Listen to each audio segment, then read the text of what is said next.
सभी को प्रणाम। डे 36 वाङ्मय नंबर 63 हमारी भावी पीढ़ी और उसका नवनिर्माण के अंतर्गत आज भी हम लोग वही शीर्षक को पढ़ेंगे कि बालक को कैसे हम स्वस्थ बना सकते हैं। इसके पहले हम लोगों ने पढ़ा कि बच्चे को जो खेलने कूदने की क्रिया होती है, चाहे वो धूल से खेलने की हो या मिट्टी से खेलने की हो, प्रायः हम रोक देते हैं। तो बच्चे की इस क्रिया को हम इस गति को ना रोकें, अपने विवेक से काम लेते हुए उसे छूट दें, उसे खेलने दें। इससे बच्चे की जो होते हैं स्वस्थ रहने में एक सहायता मिलती है। उसके अंदर के एक मनोविज्ञान जो होते हैं वो विकसित होते हैं और बच्चा जब अठखेलियाँ करता है तो वो काफ़ी खुश होता है। इससे भी स्वास्थ्य उसके बनने में बहुत ही सहायता होती है। आगे उसी में है कि नवजात शिशुओं का व्यायाम उन्हें नहलाने, धुलाने और तेल मालिश करने से हो जाता है। तेल लगाना सर्वोत्तम व्यायाम है, किंतु केवल चुपड़ देना अथवा बिल्कुल धीरे या तेजी से लगाना उचित नहीं। बच्चे की अवस्था के अनुरूप गदेलियों को बल देकर उसकी मालिश करें। हाथ जल्दी जल्दी घर्षण करते हुए चले, इससे विद्युत शक्ति का संचार होता है। दिन में 1 या 2 बार मालिश करना अधिक उपयोगी है। तेल सरसों का सबसे अच्छा और गुणकारी माना गया है। मालिश करते समय यह ध्यान रखें कि घर्षण का रुख प्रत्येक दिशा में हृदय की ओर हो। बालक को प्रसन्न करने के लिए बीच बीच में हाथ पैरों को मोड़ने में हल्की थपकी देते रहना चाहिए। माई सिस्टम फॉर चिल्ड्रन के लेखक JP मुलर ने भी सभी तरह से मालिश करने की बात लिखी है, ताकि प्रत्येक अंग का सभी ओर से व्यायाम हो जाए। अभी हमारे मन में था कि बच्चे का व्यायाम कैसे हो, तो बच्चे का व्यायाम जो है उसे नहलाने में, धुलाने में, तेल मालिश करने से हो जाता है। और तेल मालिश करना एक सर्वोत्तम इसका उपाय है और तेल मालिश करना चाहिए सरसों तेल से। बाजार में देखो हम लोग कितने सारे मार्केट से तेल खरीद कर ले आते हैं, ये कंपनी का, वो कंपनी का, ये ब्रांड का, तो ये मजबूत होता है, तो इससे हड्डियाँ मजबूत होती है। लेकिन देखा जाए तो जो निरंतर तुम सनातन सदा जो चला आ रहा है, कह सकते हैं कि इसको मान्यता प्राप्त है, सरसों तेल से बढ़िया कोई अच्छी तेल हो ही नहीं सकता है। और यहाँ ये बताया जा रहा है कि उसको बढ़िया से ऐसे मालिश करें कि घर्षण हो, बीच बीच में उसके हाथ पैर को ऐसे मोड़े जिससे बच्चा को भी लगे कि प्रसन्न मुद्रा में है। और हाथ पर मलने से हल्की थपकी देते रहने से उसके अंदर विद्युत शक्ति की संचार होती है। और लेखक JP मुलर ने भी इसकी मान्यता दी है कि प्रत्येक अंग को मालिश इस ढंग से करें कि उसका व्यायाम तो अच्छी हो ही, और जो भी मालिश करने का जो एंगल होते हैं वो ऐसे हम मालिश करें कि बच्चे की हृदय की तरह हो, यानी कि ऊपर की ओर हो। ये मालिश करने का तरीका बताया जा रहा है। ये बहुत ही अच्छा व्यायाम है और दिन में 1 या 2 बार मालिश करना चाहिए। और हम लोग देखते भी हैं कि बच्चे को जब शरीर में किसी प्रकार के कोई विकार होते हैं, जैसे टेढ़े मेढ़े, कभी तकिया पर सोने से या ऐसे वैसे, इतने कोमल उनके अंग होते हैं कि मालिश के द्वारा उसमें सुधार कर दी जाती है। 1 वर्ष के बाद बालक की प्रवृत्ति खेलने की ओर मुड़ती है। इससे वो अपना व्यक्तित्व प्रकट करता है। खेलना बच्चों का प्राणप्रिय होता है। इससे उनको प्रफुल्लता भी मिलती है, व्यायाम भी होता है। शारीरिक और मानसिक विकास की आवश्यकता एक साथ खेल कूद से पूरी होती है, इसलिए उसे स्वेच्छापूर्वक खेलते रहना देना चाहिए। इससे स्नायु जाल पूर्ण रूप से क्रियाशील हो उठता है और अपनी ओर से भी उन्हें खेलना सिखाना चाहिए। बच्चे 1 वर्ष के बाद हो जाते हैं, जब चलना फिरना सीख जाते हैं, तो उनको खेलना तो अच्छा लगता है, उनके प्राण प्रिय भी होता है। खेल कूद किसी भी नहीं अच्छी लगेगी, और वो तो बच्चा ही है, इसलिए बच्चा को स्वेच्छापूर्वक खेलते रहना देना चाहिए। इससे उसके जितने भी नर्व्स होते हैं वो बिल्कुल क्रियाशील हो जाते हैं और इससे हम बच्चे को स्वस्थ रखने में मदद भी करते हैं। इसका चुनाव इस प्रकार करें जिससे कंधों के भाग, रीढ़, पेट, मांसपेशियों का पूर्ण व्यायाम हो जाए। 1 से 6 वर्ष के बालकों को खिलौने से अथवा पकड़कर चलाने, दौड़ाने आदि के हल्के फुल्के खेल, जिनमें उनकी प्रश्वास क्रिया में अधिक दबाव न पड़े, खिलाना उपयोगी होता है। जैसे जैसे उम्र बढ़े वैसे वैसे इसमें परिवर्तन करते चले। जितने अंग प्रत्यंग पुष्ट और विकसित होते चले, उसी अनुपात से अधिक परिश्रमशील खेलों में उनकी रुचि पैदा करें। दौड़ना, कूदना, गुलाटे खाना, तैरना, कुश्ती करना आदि अच्छे खेल हैं। इनसे शरीर में सहनशीलता, चंचलता, क्रिया शक्ति, दृढ़ता और स्नायु सशक्तता उत्पन्न होती है। खेलने का स्थान सदैव साफ सुथरा, कंकड़ पत्थर रहित होना चाहिए। इस प्रकार आहार को पचाने तथा शारीरिक अवयवों के विकास के लिए व्यायाम की अत्यधिक उपयोगिता है। व्यायाम बच्चे हो या बड़े हो, सबके लिए आवश्यक एक घटक है। और बच्चे का व्यायाम किस तरह से होता है? खेल कूद से होता है, तेल मालिश से होता है, यहाँ वही बताया जा रहा है। और इसमें समय के हिसाब से परिवर्तन करते चले जाएं। उनकी खेलों में उनकी रुचि पैदा हो, इसके लिए भी हम परिश्रमरत रहे। और खेलने से बच्चे में चंचलता, क्रियाशक्ति और सहनशीलता और दृढ़ता बढ़ती है। उनकी स्नायु यानी नर्व्स जो है सशक्त होते हैं, हड्डियां मजबूत होती है। और खेलने का स्थान क्या है? साफ सुथरा और कंकड़ पत्थर रहित होना चाहिए। इससे बच्चे को आहार पचाने में भी, शारीरिक अवयवों के विकास के लिए भी यह व्यायाम जो है अधिक उपयोगी होता है।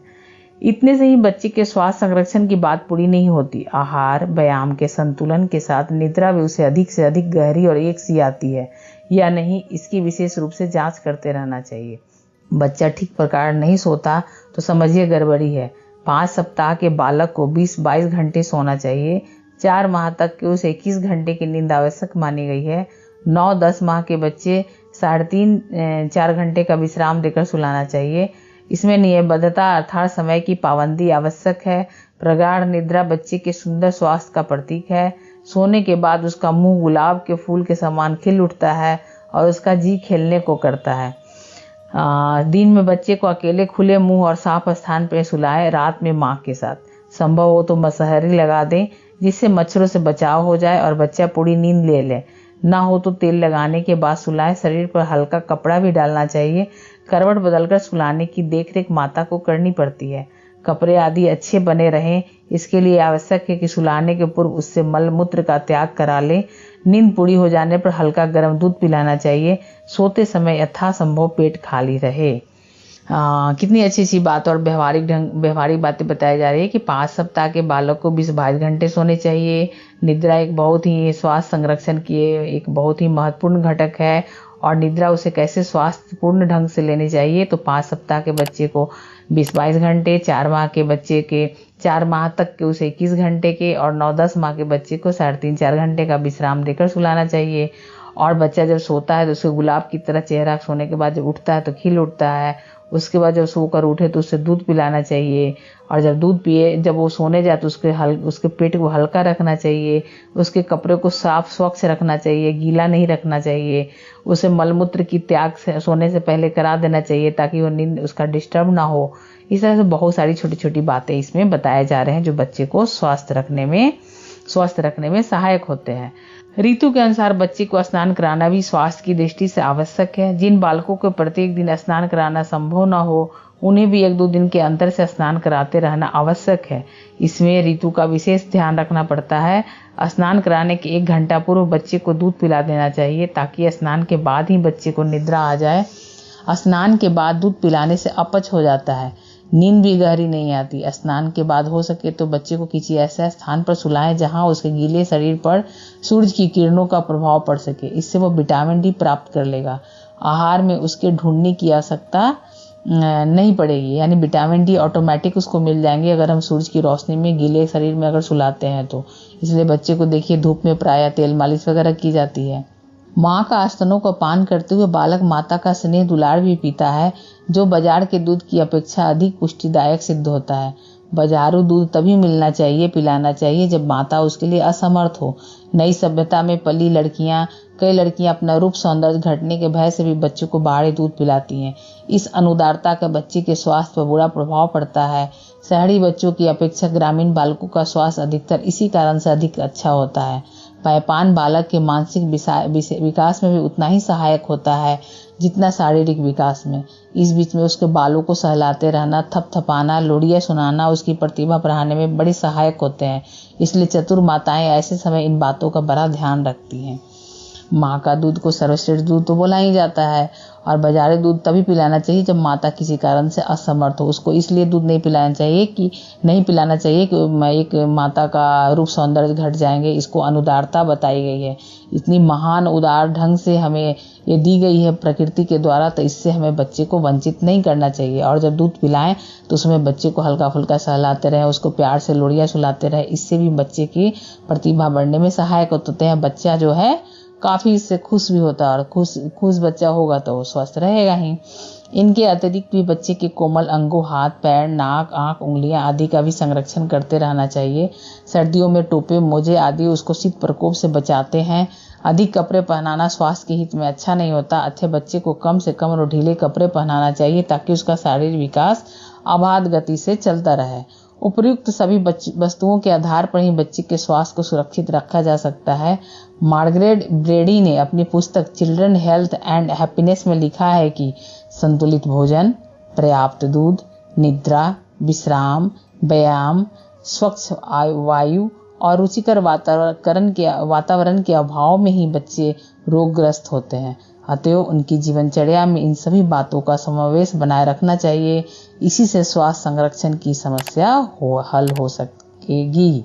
यहाँ देखा जाए, अभी हम लोगों ने इस शीर्षक के अंतर्गत जो भी स्वाध्याय किया गया, सब में माता को एफर्ट्स लगाने की और परिवार के एफर्ट्स लगाने की बात की जा रही है। कोई इसमें बाहरी कह सकते हैं कि डिस्ट्रैक्शन की बात नहीं है, डॉक्टर की बात नहीं है। सब नेचुरल ढंग से बताया जा रहा है कि कैसे हम बच्चे का स्वास्थ्य का देखभाल कर सकते हैं, कैसे उनकी स्वास्थ्य को विकसित कर सकते हैं, कैसे उनके स्वास्थ्य का संरक्षण कर सकते हैं। तो ये सब घरेलू स्तर से और अपने व्यवहारिक उपयोग के द्वारा, अपने विवेक का उपयोग करते हुए हम कर सकते हैं और बच्चे का विकास में सहायक बन सकते हैं।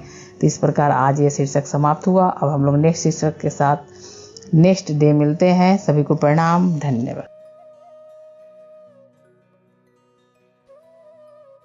हमारे YouTube चैनल को सब्सक्राइब करें और बेल आइकन को दबाकर ऑल पर क्लिक करें ताकि आने वाले सभी वीडियोस की नोटिफिकेशन आपको मिलती रहे।